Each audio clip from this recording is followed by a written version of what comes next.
Greetings. Short version.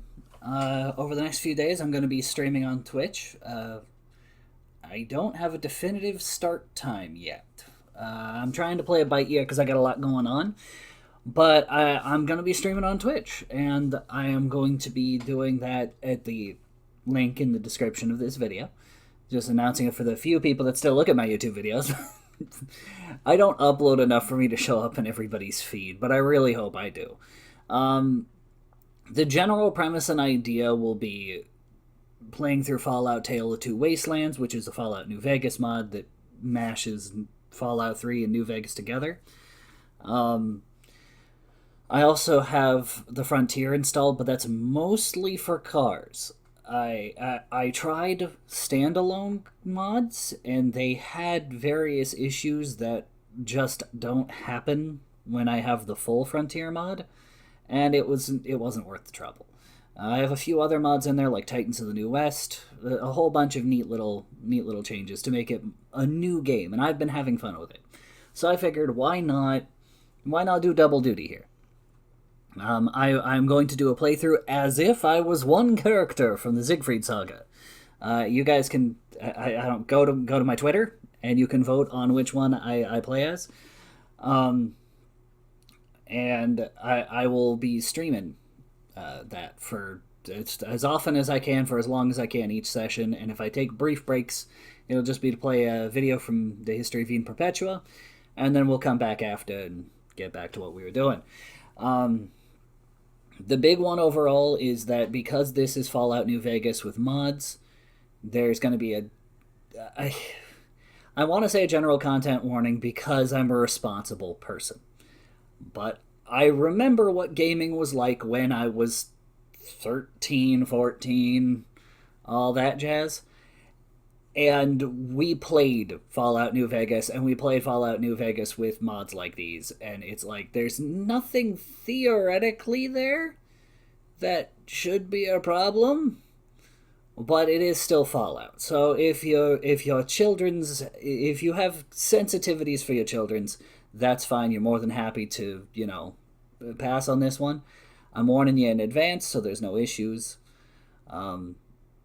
I personally love the Fallout series, but I'll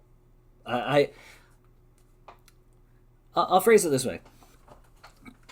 When I play Star Wars games, have a hard time being a Sith, because I feel like I'm being a jerk just to be a jerk and just to get the Sith ending. I very rarely had a dark side playthrough where I felt like I could, really play it organically. And most of the time they were just... Like, my absolute favorite one was in Knights of the Old Republic 2. I played as a fist... I did an unarmed playthrough as a Darksider. And the entire thing is that he just liked beating the frick out of people. That's just... He was very aggressive. He every single second would be like, you want to fight about it? Every single time. Violence was just his go-to answer. And he wasn't a bad guy. He was just very aggressive. So that's one example. I usually find that when I'm playing characters, I gravitate towards good karma. But if you pick select characters from Siegfried Saga, and there are certain ones that are completely off the thing, I will not be playing as Permiso. That she is off the table completely. But I'll give a good, decent selection of people I can imagine playing as, and We'll see how that goes. So I'll be putting that poll up on my Twitter. Don't know how long I'm gonna leave it up for. If you guys end up choosing Anissa, who's the main character, I have one that's already pretty well progressed, so I might just pick up where that left off, which is weird because I was just about that in character for her. For those of you that are relatively new to En Perpetua, an in character thing for Anissa is that when she's looking for you or she's trying to save you, she will go out of her way to do so. But once she knows you're safe, she will go on with her own business. And we are at the stage where I have finished a section of the game called Tranquility Lane. Short version, Anissa has found somebody she was looking for. And she has... I mean, I guess there's a few quests I could wrap up before I do it, but she is completely checked out from that person's life at this point. She's like, look, you're not dead. I don't know if I want to be involved with whatever this is, and I'm going to go do my own thing. And that's about where she's at. And she's done all kinds of things. In fact, she has the loveliest pink power armor you have ever seen, which, another very... So,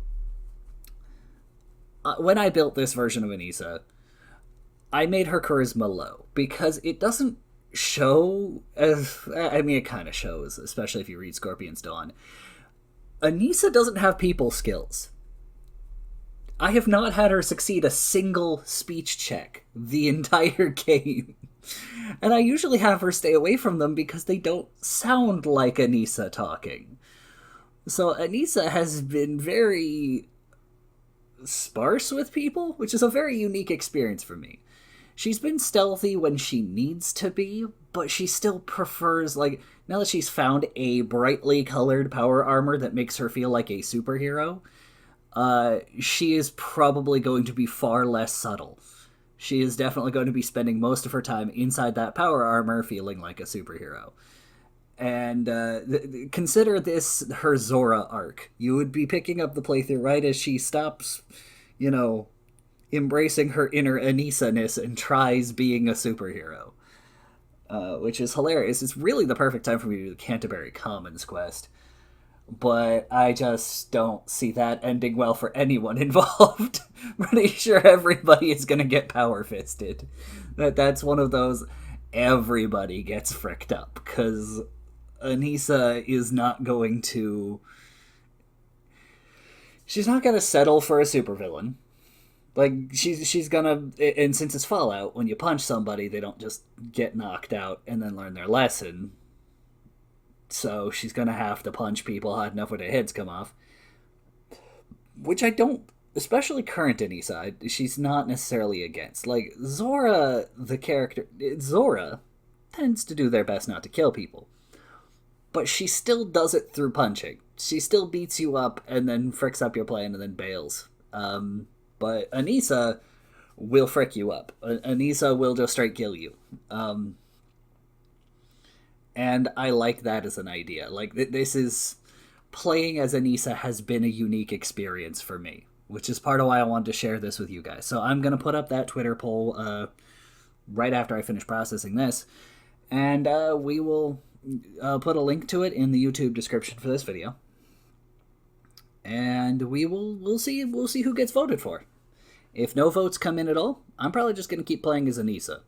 So there's your victory by default. She is the main character of the Siegfried Saga, so she kind of gets priority. Also, I'm already partway through a playthrough with her, so it's the way it is.